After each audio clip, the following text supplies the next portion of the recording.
Good day and welcome to Quilting with Don, and this episode, which is actually Dueling the Quilts. So yes, I know the series is called Dueling Quilts, but now I'm actually going to make the quilts. So they're going to have a wee battle as I build them both at the same time.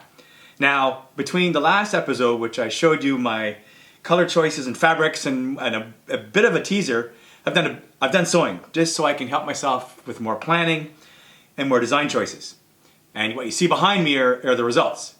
On my right, your left, I did 3 more of the geo blocks because I now need to make a decision based on adding the sashing that goes on each block, how I wanted to sequence those, because you can see that there's alternating colors. That's the way the pattern works. The way you cut the strips, you get reds and blues, and then you build complementary blocks. So you can see I used 2 red strips and 2 blue strips, and that generated for me 2 blocks with blues over reds and 2 blocks with reds over blues. And that's the way all the strips work. The other design choice I'm going to make is got to do with the strip sets. So I wanted to understand how the strip sets lay out. I made the first one out of purples, and doesn't that look great? To my left, to your right. So I've got 3 more strip sets to sew. The browns and yellows, the blues and greens, and the pinks, and kind of a mishmash.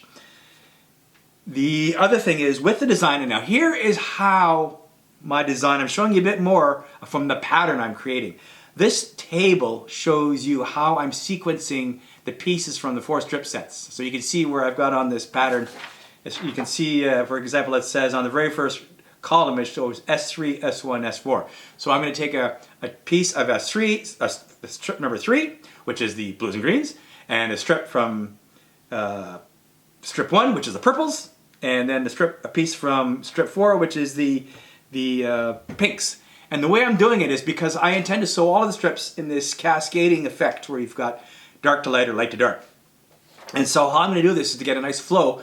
For each vertical column, it's going to go light, dark, light. So it's going to go from dark, or rather, it's going to go from dark on the first strip to light. The next strip is going to be flipped, so it goes from light to dark. And the third strip below it is going to be from dark to light again. And then the next column over is going to be flipped. It's going to be reversed. So you'll see a nice cascading counterpoint as the columns are built across.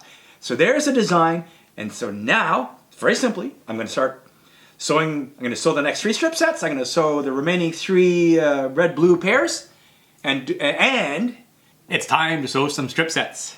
So I'm using the method that was provided to me by Eileen Wright. And it's the same method I used for Eye of Sauron. So that's a very cool quilt if you haven't seen my I would say epic Bargello. And it's simply this. You always have the potential when you're sewing strips together that you could get a bit of bowing or bowing. If the 2 pieces of fabric don't feed through the machine evenly, one might be ahead of the other, might be tighter than the other, and it'll cause the fabric to have a bit of a curve to it. So, and that's not the end of the world. But if you did that and you sewed each strip set the same direction all the way through, you would compound that bowing and it would look terrible. And it'd probably be hard to cut too into your columns. So Eileen Wright's method is simply this. You sew all your first pairs of strips in the same direction. But then, from then on, every other time you sew these strips together, in other words, you're not doing the pairs into 4s, the 4s into 8s or whatever, you're sewing in the other direction. And in that way, if there is a bit of bowing going on, or bowing, then the other directions will counteract it and you'll come out even. And I did note, and you can see it on the strip set on the wall behind me, that it is even. The lines are nice and straight. There's no bowing going on. So then it simply becomes a matter of keeping track of your strips. I've already ironed all my strips, ready to go. They're not all the same length. You can't see it off camera, but there's a bit of variation, and that's understandable. That's okay. So what ends up happening is on your strip set, one end is going to be nice and even, and the other end is going to be a little bit jagged. But when you're cutting, that's okay. You sort that out. So away I go. So I've got number 1 on top. I'm going to flip it so it's goods to goods. Batiks, it doesn't really matter. There, I flipped 1 on top of 2. And we'll sew them. We can do a quick check to see how even they are at the bottom. Because then, and that's what I've been doing before, because then I'll know if I've got creep. And my top one is just a little shorter, so we'll see how it comes out. I could pin it, and I was pinning it before. But I'm going to live on the edge and try doing this without pinning and see how it comes out. Living on the edge, as Donkey would do in Shrek. Donkey on the edge. Well, how about Dawn on the edge? There we go.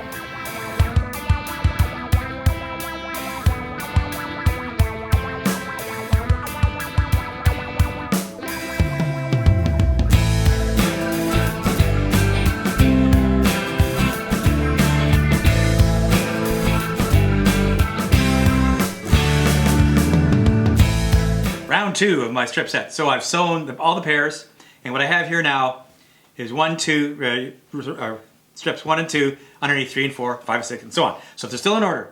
But you'll notice when I started before, I started at this far end here, and it was even. But I've rotated the whole thing, so now that the rough end is at the top, because I'm going to sew in the other direction. I'm going to start sewing from this end. There's only one minor trick. But the other thing, the way it's going to work is 1 and 2 has to go down first, and then 3 and 4 goes on top, so 3 will go on top of 2, right? That makes sense. 1, 2, 3, 4. 3 goes on top of 2. Voila. So here's the one trick. Okay, so I'm going to sew from this end here, but you have to match up the other end, which is even. So all I have to do then is very simply, I got too many things moving around here. I'm going to match up these other 2 ends, and then place the result of the, let's say, the jagged end under the machine. So I'm just going to match them up now. There we go. And there we go. And there's my end here. And I sew.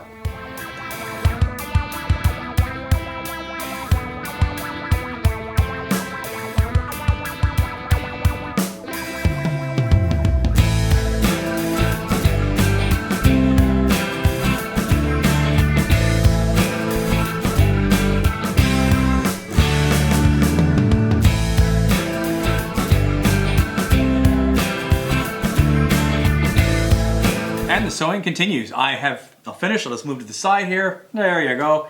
You can see the yellow and brown strip set. Came out pretty good, nice and straight.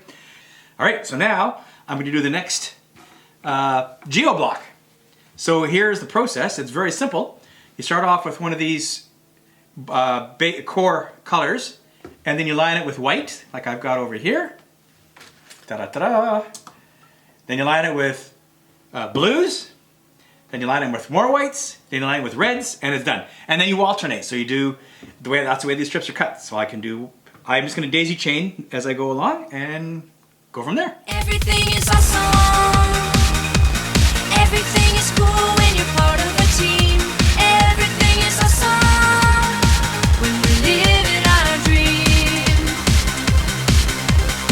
Everything is better when we stick together. Side by side, you and I gonna win forever. Let's party forever. We're the same, I'm like you, you're like me. We're all working in harmony. Everything is awesome.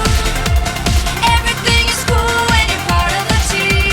Everything is awesome when we're living our Update. I just finished another of those 4 blocks for Geo without yet having put them into the thirds for the slices. And I'm going to keep going. But you can tell from behind me, well, there's 2 wall there, there are 2 geos there. I'm running out of design wall space. So clearly at some point I'm going to have to break off and work on one top over the other. I have now sewn all the basic blocks for Geo, and I've sewn all the strip sets for my Cathedral Glass. Before I do anything further, I've been doing the other usual things. Recently had a dive trip to go visit Gramps, our favorite wolfeel in a new spay, and here he is with his new girlfriend. You can see here that Gramps is not looking great. He's getting old, but he's still got it because he has his mate.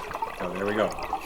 The other thing is I went skiing yesterday, and it was a perfect day for capturing pictures. So here's a panoramic view of where I ski at Mount Washington, right here on Vancouver Island. It's just a little over an hour drive away from here. Here now, I will let you see in more detail the strip sets I cut, and at the same time, you'll be able to see. There's my 4 colors. I've laid them out.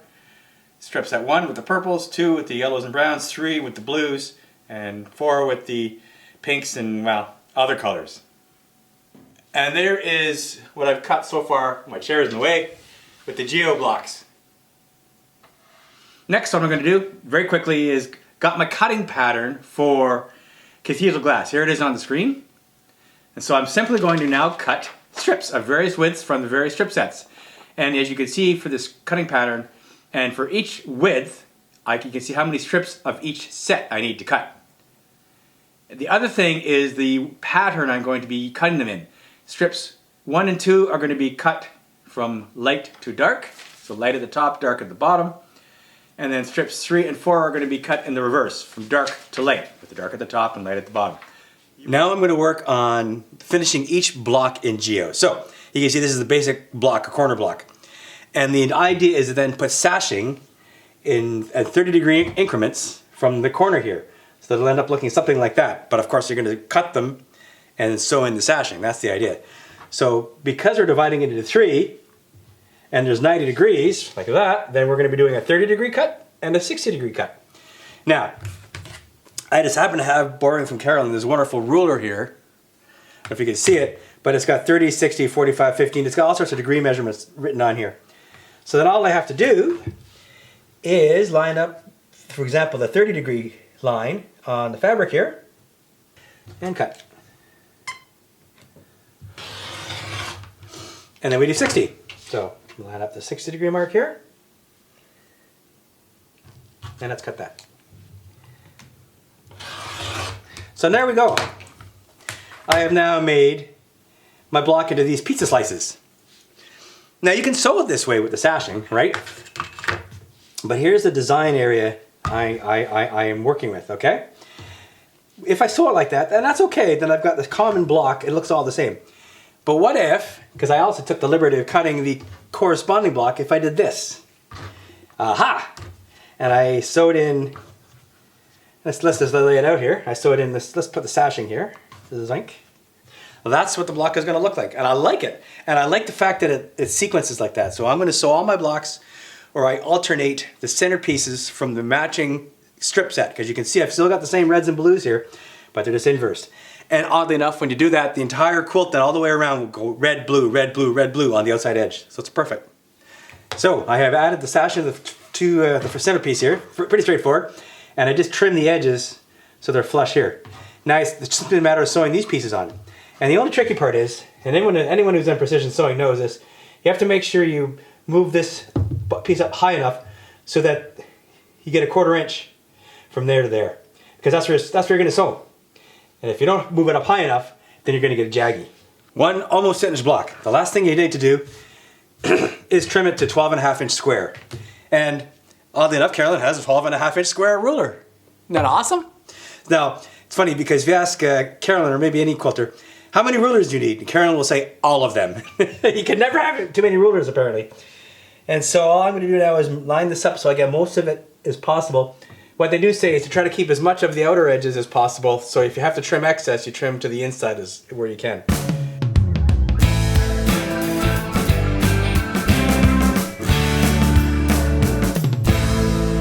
Here's a time-lapse video of me building geo blocks, putting in the sashing in each one.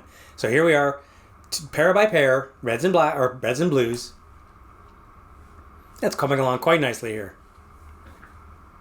Now you see here, Carolyn walked in and said, well, you know that center part? I think you can make it better by swapping things around a bit and there. And I agree with her, so I did. And that's what I did. Continued on, putting in the vertical sashing. Here we are, and then putting in the horizontal sashing. And done. Doesn't that look great? You just saw me build geo, and it came out great. I have not yet put the borders on geo, but I'm going to hold off on that. Now I'm going to work on Cathedral Glass. I have just learned a very valuable lesson in sewing and fabric. And I'm going to learn it the hard way. It's going to now require me to unsew 360 inches of fabric. The 6 strips you see behind me, I was going along, and what I was doing is I assembled my strip sets, and then I'd sew on the black sashing, and then I would trim off the extra black. Well, the thing is, as I'm going along, I've noticed they're all not sewing to the same length. Some black I'm trimming more, some black I'm trimming less. Why is that? Oh, But could it be because the strip sets can stretch? Yes, and the black sashing won't stretch because it's cross grain. So the obvious answer is I need to fix the length of these so I'm not having this weird trying to mess up, trying to sew these things together and create this jagged line because they're not all the same length. I'm going to sew the rest of the colored strips without the black sashing, make it an average length for them, which is going to be around 59 inches, 59 and a half or so. That's what I think it should be. Then I will cut the black sashing to exactly that length and then sew the sashing onto each piece. That will force each piece to have the same length, and pinning will be required where easing is required. It's as simple as that. I learned the lesson the hard way. Luckily, I caught myself in time. And let me be very fair and open about this. I probably wouldn't have done anything except Carolyn said, "What are you doing?" And then we had a heated discussion, and it took me a while to figure out that I was really messing up. I've laid out all the colored strips for Cathedral Glass. And this is a teaching moment for me, a learning moment. Now, the way I made the pattern, the top and the bottom thirds interleave nicely. The middle third does not. Now, so I'm going to have to tweak it, I think, to make my pattern a little more eye-pleasing.